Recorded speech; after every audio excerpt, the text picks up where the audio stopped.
If you resist change, you will not be happy because everything will seem to be going wrong. So you've got to accept change. That's the one older people find difficult. Young people, the one they find difficult is to break the mirror.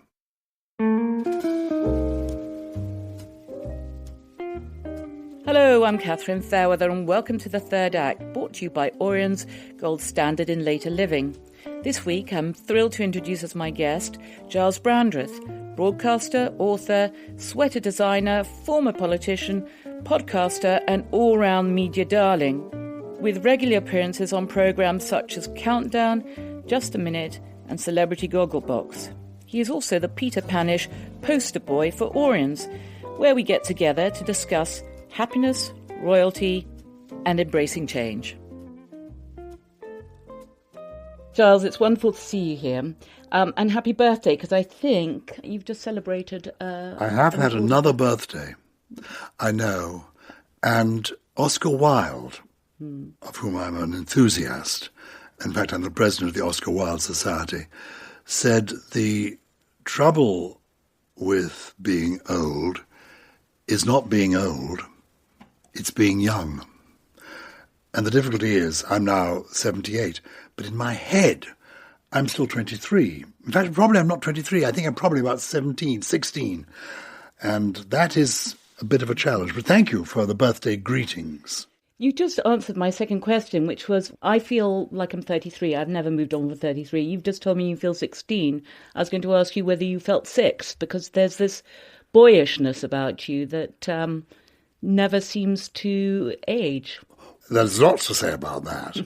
I think it's quite important to, if you can, to remain childlike while not being childish. I certainly think playfulness and play are important in life. I choose 16 as the age probably because my wife will tell you there's been no progress since then. Everything I do now is what I was doing then. All the things I do now are exactly what I was doing as a child. When I was 16, I was editing the school magazine. I was in the school debating society. I was appearing in the school plays. I played Malvolio in Twelfth Night. I've subsequently played that part again. And indeed, this year, 2026, I'm on tour doing a whole series of theatre dates with my own one-man show. And then I'm going to be in Edinburgh doing a show at the Fringe this summer. I'm doing essentially what I was doing then.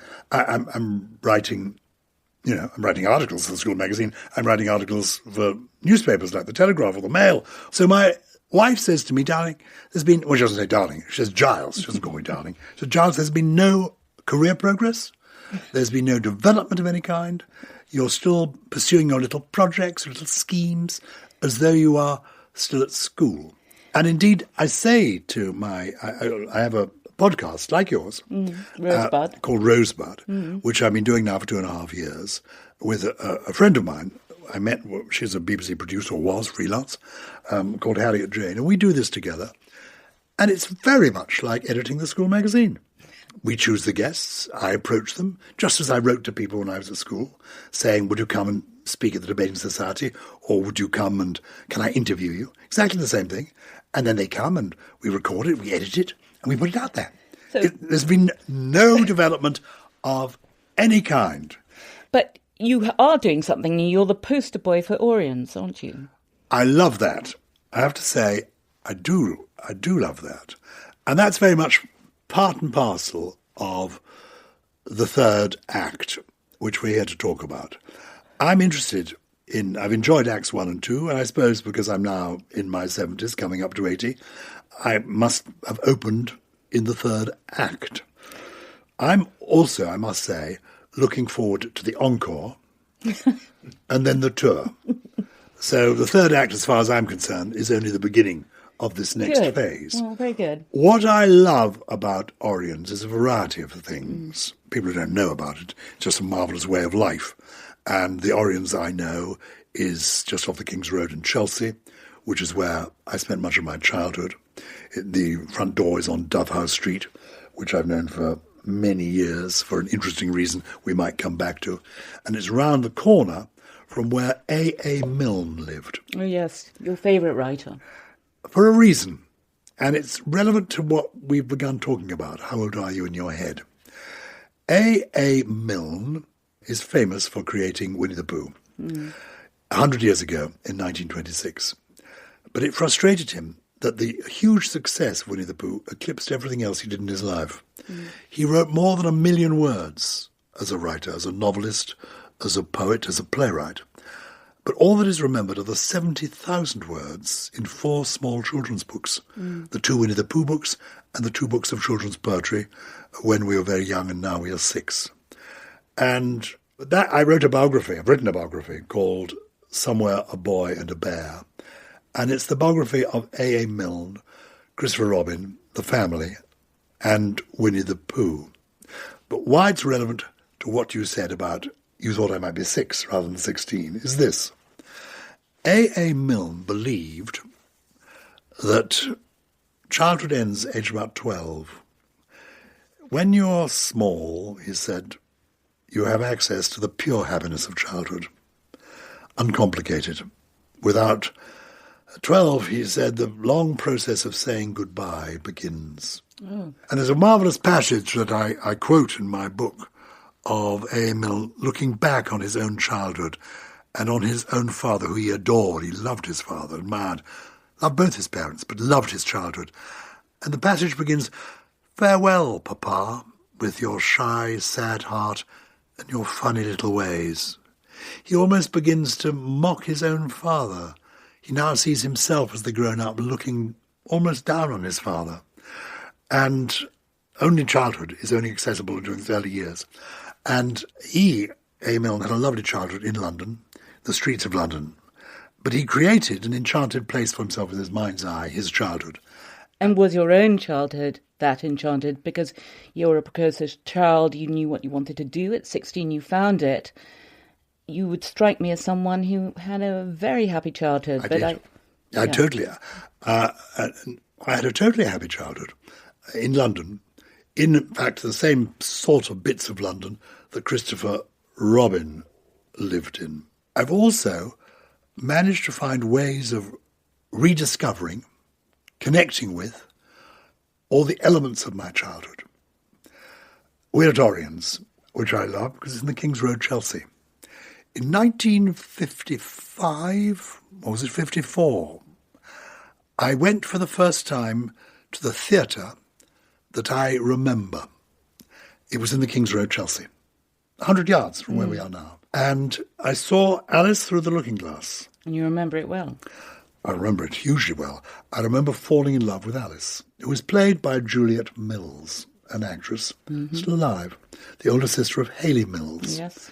2 things to tell you from that. I've spent my life not letting go to Alice in Wonderland. A few years ago, I wrote a show about Lewis Carroll. I've written several books about Lewis Carroll. I wrote a play about Lewis Carroll.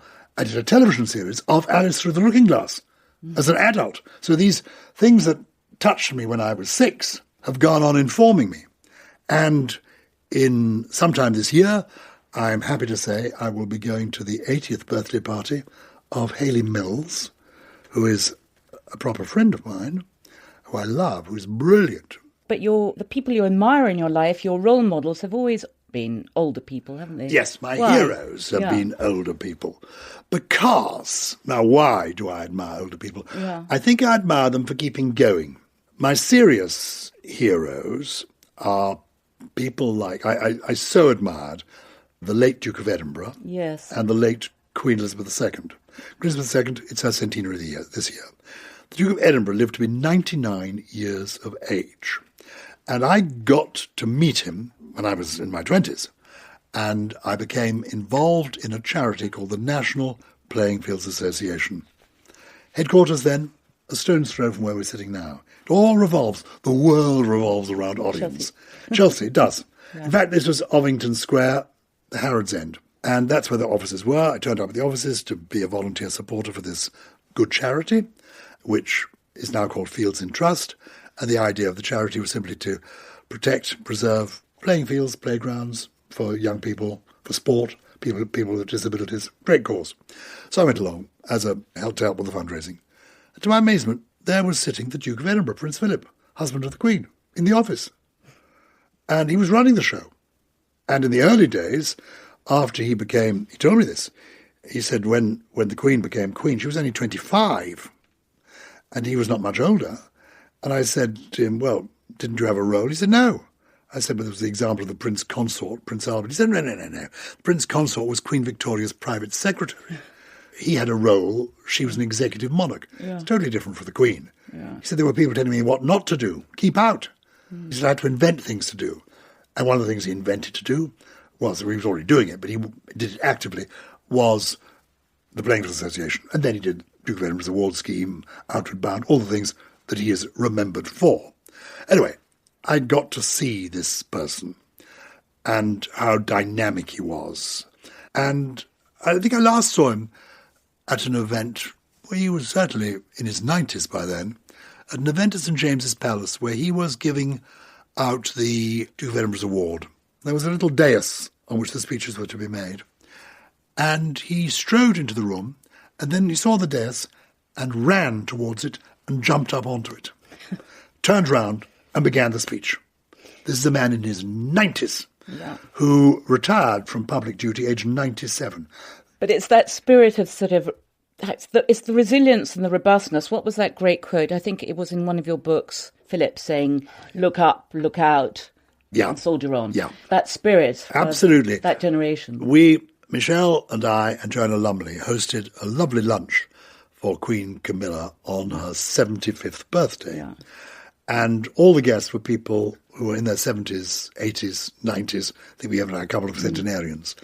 And the Queen gave this lovely speech in which she indeed said that her role model had been the Duke of Edinburgh, whose motto, as you rightly say, was, say less, do more, look up, look out. Look out. And keep going. And keep going. And actually the tenets in your wonderful book about how we can help ourselves to be happier is really about, as you say, be a leaf on a tree, stop looking at yourself, look outwards in this world. I think, can I say about being a leaf on a tree, because it's relevant to us being here at Auriens. When I told the Duke of Edinburgh, I did this book, as you rightly say, called The 7 Secrets of Happiness, which came about from my meeting and getting to know Dr. Anthony Clare, Irish psychiatrist, yes, and a very wise man. And I heard him, I admired him, I got in touch with him, I went to meet him, interviewed him. And together we conjured up these 7 secrets. And it was his phrase, be a leaf on a tree. And I told this to the Duke of Edinburgh. And he didn't like the idea. He said, what's this, tree hugging? Was it nonsense? I said, no, sir, it's not tree hugging. It's this. Every leaf on every tree in the world is unique, like every human being is unique. I didn't know that. There are no 2 leaves that are identical. And a leaf off a tree, well, it floats about a bit. It's independent. It feels free, which is nice. But it quite quickly floats to the ground and it dies. You need to be unique, but on a tree, attached to something that is larger than yourself and still growing. And that's why I think I'm an Auriens ambassador. Because Michelle and I don't live here. We live together. We're independent in our own home. But we are young people in our 70s. I can conceive of the day of actually, if I was alone, I'd want to be on a tree that was still growing. And so living in a community like Auriens, where you are independent, but you're actually on a tree, something that is an organism that has a life and is still growing. And that can be anything. It can be a school, a choir, a golf club. Anything can be the tree, but you need to be part of something that is still there, bigger than yourself, and still growing. I so agree, but don't you worry a little bit for our young people, therefore, with their doom scrolling, stuck in their bedrooms looking at I don't know what, and not getting out in the world? And that's why Break the Mirror is so important. Of the 7 Secrets of Happiness, the one I find the most difficult is don't resist change. Because I do resist change. I mean, I do not wish to learn another ghastly password. I really don't. I mean, my phone updates itself almost hourly. Can't bear it. I hate all that. Which is why you're attached to your toys and Pooh Bears and... well, it's partly that, but right? It's a mistake. You've got to accept change. Anthony Clare explained that to me. If you resist change, you will not be happy. Because everything will seem to be going wrong. So you've got to accept change. That's the one older people find difficult. Young people, the one they find difficult is to break the mirror. Yes. I think as you get older, you get less interested in yourself. So it's not so difficult for older people. For young people, break the mirror is about, well, it doesn't bring you 7 years bad luck to break the mirror. It brings you 7 years longer life because there's evidence proper evidence to show that happy people live 7 to 10 years longer than unhappy people. So young people, if they're constantly obsessing about themselves, brooding about me, my mental well-being, my life, my problems, how I'm being valued or not valued, looking into the mirror and thinking about yourself, that is a mistake. The Duke of Edinburgh used to say, and I know he gave this advice to his children, and maybe his grandchildren too, I don't know about that, but he told me he gave the advice to his children, never talk about yourself. People actually aren't interested. They really aren't interested. Talk to them about them. People are interested in themselves. Yeah. Don't think about yourself, don't brood about yourself, don't talk about yourself. Well, look up, look out, talk less. Instagram is a very different thing. Everyone talks about themselves ad infinitum, don't they? So.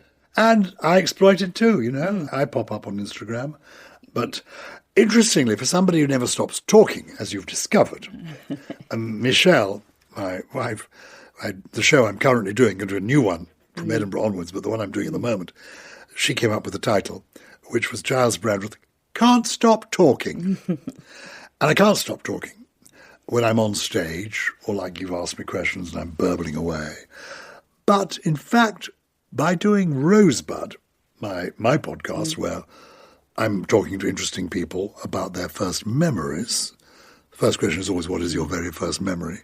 I'm listening. And I find listening, it's a good thing to do, but it's more interesting than talking. Oscar Wilde used to say that when it comes to conversation, talking is the craft, listening is the art. But you have a memory like no one else, because your ability to talk is your ability to sort of bring out nuggets of information, facts, anecdotes at the drop of a hat. How do you hone that memory? And where was it going to... Because I went to a lycée too. Is it... Oh, the Lycée Français. Oui. Was it called the Lycée Français de Londres in your day? Or the Lycée École Français? Bilingue, Paris.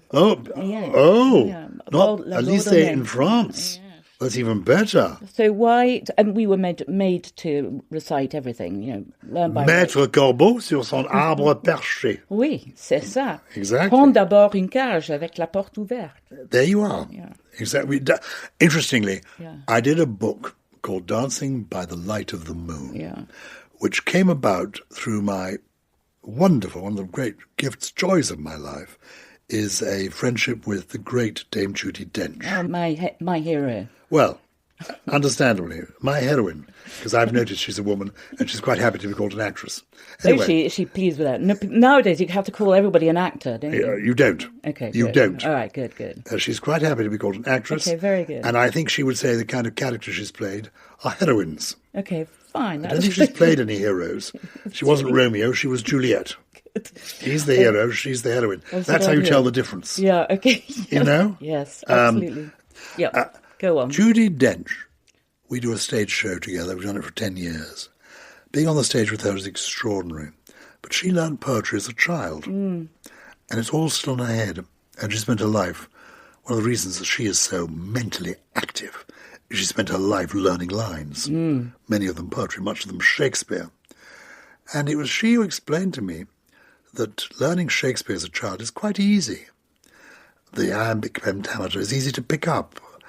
And I said, why? She said, because it's the same rhythm as the beat of your heart. That's why it's called learning by heart. Yeah. And one of the great things to do in the third act, if you can, is to keep your mind active. So I try to learn poems by heart still. But also, I love word games. Wordle. Exactly. Scrabble, obviously. I'm the founder of the National Scrabble Championships. What's your favourite Scrabble word? Yex, Y-E-X, means a hiccup. So useful, the X and a Y, nice high scoring. Nice. You can pop it in the corner. I like words too, but I'm more fascinated in why words can sound so repellent when you'll say, talking about bucolic pleasures, that sounds like an illness, whereas syphilis sounds like something delightful. So I like the sounds of words. You are so right. A friend of mine called Anthony Holden, a lovely man, a Shakespeare scholar, died a few years ago, he had a stroke. And he hated the word stroke because he said, in my mind, the word stroke is gentle. You stroke someone. It's a gentle, rather attractive thing. Oh, to stroke, it's comforting. You stroke your animal. He said it's a brain attack. That's what it is. It's a brain attack. So, yes, apparently the word people like least in the English language is moist. Moist. And gusset. Gusset. Whereas people like words like discombobulate because it sounds fun. Tell me something. Let's just quickly go back to royalty because we keep reading about the demise of the royal family. Do you think they will survive this Prince Andrew nightmare? Well, I think I know. Of course, it's depressing, and it must be for them hugely frustrating. But essentially, I think, and it's worth thinking about, this is the centenary of Elizabeth II, whose example in terms of her commitment, her duty, her sense of service, were extraordinary. You come now to King Charles and Queen Camilla, and from what I can tell, I think people recognise in them people who do think the service and duty is important. Yes. And the King, Charles III, it seems a lot of the things we used to mock, I know, he actually got right, all that stuff about the environment. We're all talking to our flowers now. Yeah. So I think people recognise in them people who are actually got the right idea, and people who look at the Prince of Wales, Prince William, and the Princess of Wales, Catherine, think actually they've got the right idea. So you have hope? No, I have certainty. I don't have hope. Okay. Well, who knows what the future holds? I mean, when I interviewed the Duke of Edinburgh, I said to him, what's the future of the royal family? He said, don't ask me. Nobody knows. He said, all I can say is I've done my best to keep it going while I've been here. So nobody knows. But I can't see anybody thinking this is the alternative, because I can't conceive an alternative. No. There's that wonderful anecdote, I think, in your book about the Queen where you say that she was a brilliant impersonator, and there's a moment where she's doing an impression of Concorde flying over Windsor Castle. Did you hear her doing that? Well, this is... there was always an invisible moat around the late Queen. Making conversation with her was not easy. Also because she was quite a shy person. So on the occasions when I was lucky enough to talk to her, we tried to talk about things that I thought where she would have something to say that would be of interest to her, because I don't know much about dogs and horses. And we fell to talking about the Second World War. And that's when I discovered her enthusiasm for doing impersonations, because she told me that during the Second World War, they'd had entertainers come to Windsor Castle to do shows on Saturday night. And I said, who do you remember coming? So I loved George Formby. And I said, George Formby, the man with the ukulele. She said, yes. She said, I knew all his songs. I can do all his songs. I can do all his songs. And she picked up, this is the Queen in her 80s, picked up an imaginary ukulele, banjolele, and began singing, When I'm Cleaning Windows.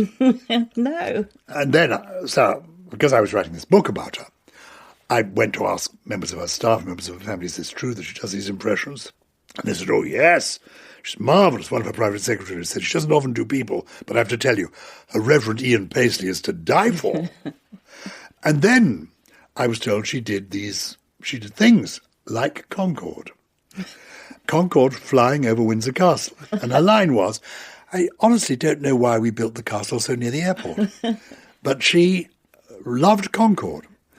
You say she was shy a bit. Have you ever been shy, Gyles? Sometimes I like to think I am shy, but maybe I'm not. I don't know. I had the advantage, and it is an advantage, I had 3 older sisters, but they were all born either at the beginning, just before the beginning of the Second World War, so late 1930s, early 1940s. I was born at the end of the 1940s. And so I was brought up as though I were the firstborn and though I was the golden boy. Yes. So my parents were very adoring and loving, and I had everything I could possibly have wanted. And Hence the self-belief. Yeah, and I had this golden childhood.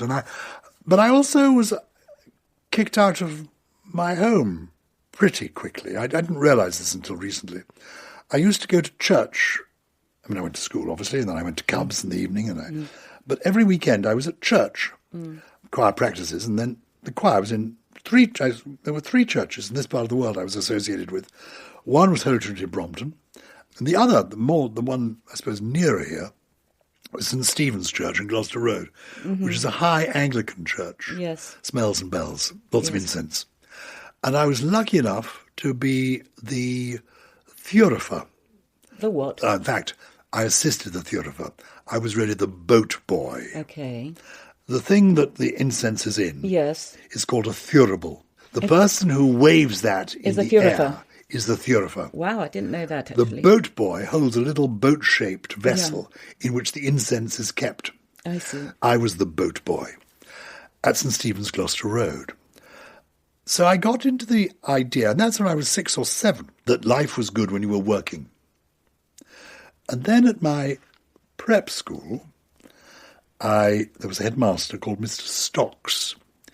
And I remember Mr. Stocks used to see each boy in turn, maybe as they were leaving, to say goodbye and wish them luck in their future. And I can see when I stood in his study. He was behind his desk, and I think he's standing up. Anyway, I'm this side of his desk, he's behind the desk. And he says to me, Brandreth, it's just 5 words, he said, always remember, busy people are happy people. And that's your mantra, but do you think sometimes it might be a displacement activity for keeping away introspection, or no dark nights of the soul for you? Absolutely. And my wife would say, busy people, busy fool, Gyles. My partner on Rosebud, Harriet, who I mentioned earlier, the producer, she's done therapy in her time. She's had problems in her own life to do with her mother dying when she was very young. And she said to me, actually, therapy would be, have you thought of doing therapy? And I haven't. I'm of a generation that would reject that. No. Maybe deep down I'm superficial. I tell you what I have learnt. And I think I learnt this quite recently through conversations like this. I did have a lovely childhood, a golden childhood, in an enchanted place created by my family for me. But not every child does. Many children have very tough childhoods. Terrible things happen to them. But we all have access to children's books. And I say to people, of course, if you had a wonderful childhood, just raise your head and give thanks to whoever it was who helped make that childhood for you. But if you didn't, you probably remember a book when you were a child, often a Enid Blyton, The Famous Five, The Secret Seven, or The Faraway Tree, my favourite. Or it could be, if you were French, a Tintin book. I know he was Belgian, but we read... Well, Asterix, my favourite. Asterix. Go to bed tonight, and on the bedside table, pick up, not whatever you're reading now, but pick up one of the books from your childhood. And for 5 minutes, you can escape into that enchanted place where the pure happiness of childhood is available. It's a passport on your bedside. Were there any shattering moments of your childhood? Do you remember anything where you realised that this golden childhood that there was a darker side to life?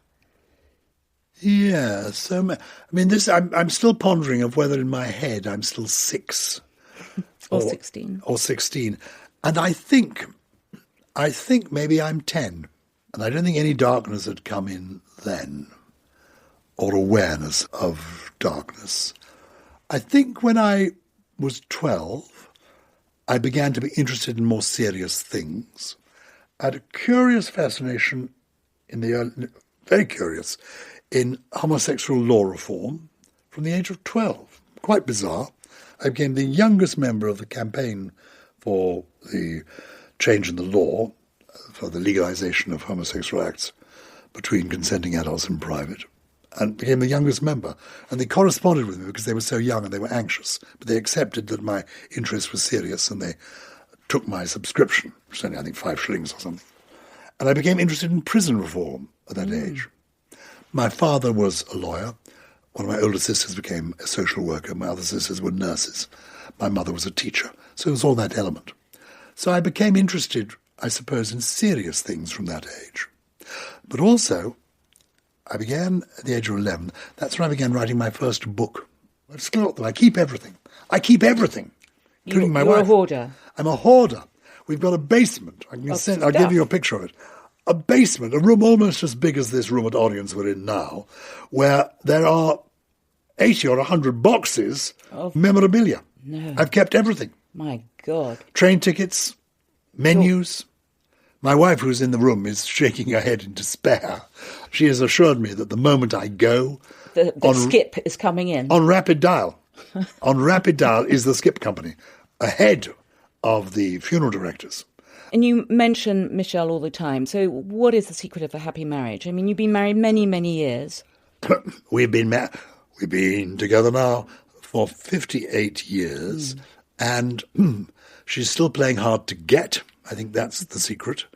Sorry to interrupt you, but when you were imagining yourself as a 10-year-old and you had imagined your life and your adult life as a continuum of your childhood dreams, yes. Did you imagine Michelle in the picture? No, I auditioned for Michelle, which is interesting. I had, when I was a schoolboy, I had girlfriends at school. I went to educational boarding school. I had girlfriends.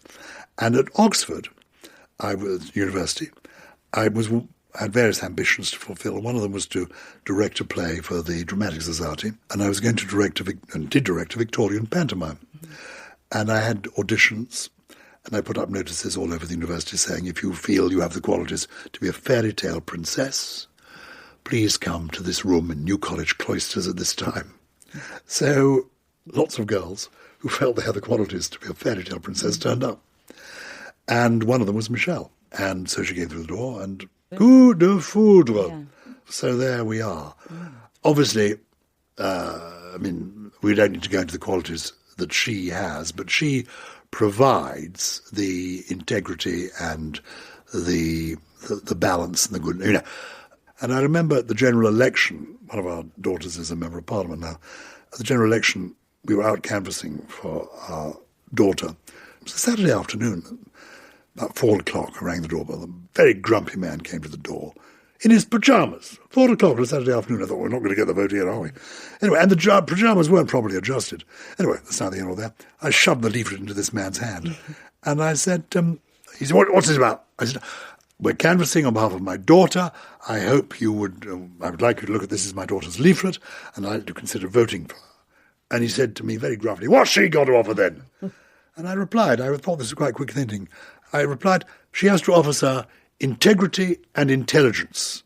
And he looked at me beadily and said, are you sure she's your daughter? The one thing we know is that she is Michelle's daughter. And so... That's such a nice thing to say. But it's true. Yeah. And also, so I am a great name dropper, and maybe you are right. Maybe as a defence mechanism, I tell stories through other people. So usually I drop fun names because I think I was told by somebody called Ned Sherrin. Oh, yes. Do you remember Ned Sherrin? Wonderful Ned Sherrin. He said to me, if you've got a story that's a bit weak, put a famous name to it, gives it a lift. So-and-so. Better to say, Oscar Wilde said, or immediately, Mark Twain said, that gives the line a lift. So sometimes I tell a story, and by giving it, that makes it more entertaining. So I fall behind famous names, and I know that to lean on my wife. She also, I think, is the person that makes me excusable. People must say, well, she's been there a long time. He must be all right. Thank you, Gyles. It's been a pleasure. It's been a pleasure today. Thanks a lot. And that brings us to the end of today's conversation. If you've enjoyed it, do explore more episodes of The Third Act, either in your favourite podcast app or by searching for The Third Act podcast on Google. And if there's someone you think would enjoy what you've heard today, please do let them know about the show. This episode was produced by Pete Norton and made possible by Auriens, the gold standard in later living. I'm Catherine Fairweather, and you've been listening to The Third Act.